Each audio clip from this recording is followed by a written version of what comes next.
the first restaurant called the Shark on the Harbor. Owners of the Shark get a lot of their seafood from boats that come into our commercial harbor. A lot of their produce and meats come from local Delaware and Maryland farms. Their menu does change on a daily basis depending on what the fishermen catch and what the farmers happen to sell. Neat bit about their menu, if something does come from a boat in our commercial harbor, it'll say on the Shark's menu what boat the seafood came from.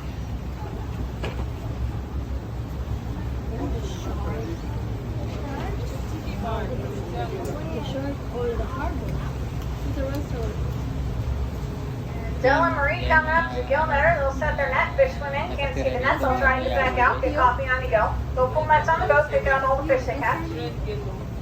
Integrity does some long line fishing and see the big school of fishing line. They'll stretch their line out anywhere from 20 to 30 miles with baited hooks spread across the line. Catch things like tuna, shark, swordfish.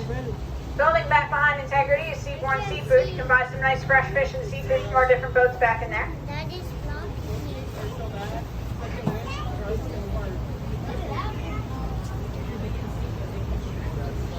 Coming up here towards Tiki, Tiki's often involved with different research projects in the area. They also go out and catch sharks for aquariums. Big silver tank on the back of Tiki is where they keep the live sharks when they bring them back to the dock.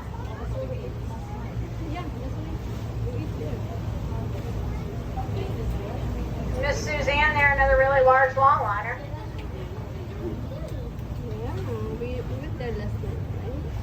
Coming out here towards Tony and Jan, Rita, Diana, a pair of draggers, big spools with nets on the back of the boat.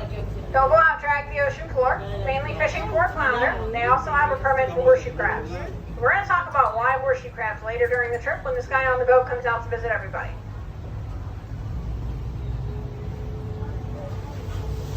Coming out here by a boat with a fun name to say, Skilly-Glee is called a pot boat. They'll put pots in the water, mark them with buoys, pick them up later on. Catch things like lobsters, whelk, sea bass. Skilly-Glee is a lobster boat. They do catch the same type of lobsters people catch up in the New England area. If you are lucky enough to catch them coming in after pulling pots, you can buy lobsters right off the boat. It does not get fresher than that.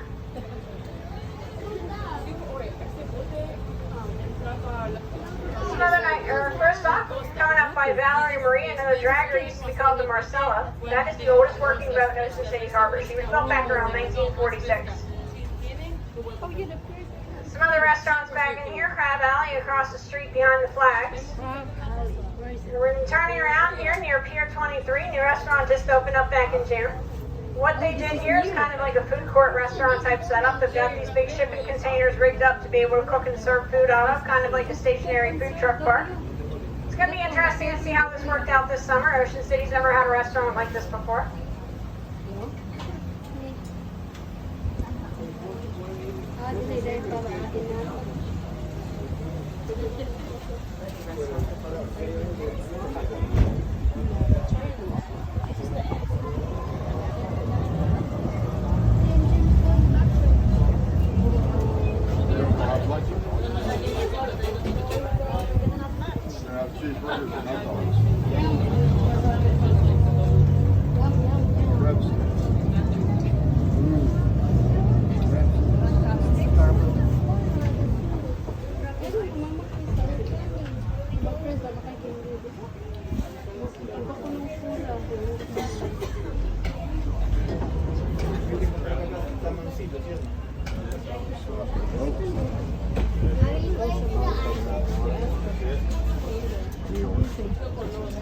Thank you, Chris.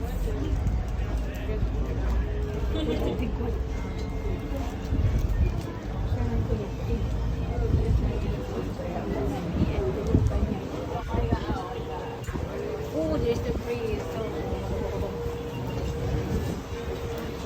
And the other restaurant back in here, Harborside, has good food just like the other restaurants back in here. But Harborside is most known for the fact that they are the birthplace of the popular drink, the Orange Crush.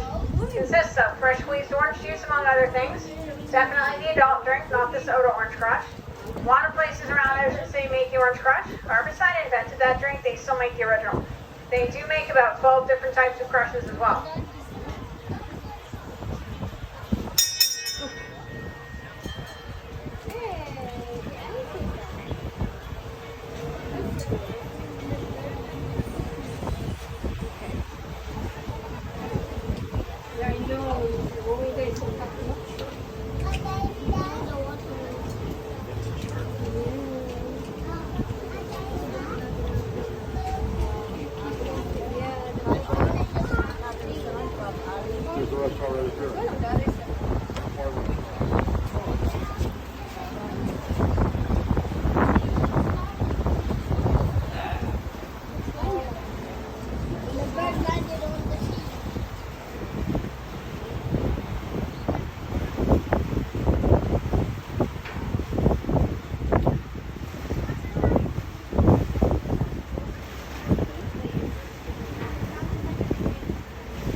deer. Also home to a smaller type of deer called a Sika deer. Sikas were accidentally introduced around the 1920s. A little smaller than whitetails, darker reddish brown. The Sikas are a type of small Japanese elk. But as you may know, the most famous resident of Assateague Island are the ponies. There's two separate theories on how the ponies actually got here. One was made popular by a book called History of Chile. The book states that a Spanish ship crashed off the coast of the island of Sonora. Ponies swam to shore and been there since. Not a ton of evidence to support that. They still haven't found the wreck. Haven't really seen any confirmed cases of it washing up. The big thing is, no one can seem to find any record of the ship they were supposed to be on. More commonly accepted theory today is that the ponies are here due to a form of tax evasion. Back in the colonial days, farmers used to have to pay taxes on every head of livestock they owned, including horses. They'd get the news of a tax collector coming by, bury all their animals to Assateague to graze for a few hours. Tax collector came by the farm and asked where are the animals. Farmers give them a weird look and say, what animals? We don't have animals. After the tax collector left, they'd come over here, round up their animals, ferry them back across the bay over to the mainland. Really sneaky way of avoiding paying all their taxes. The reason that's a more accepted theory is while there's no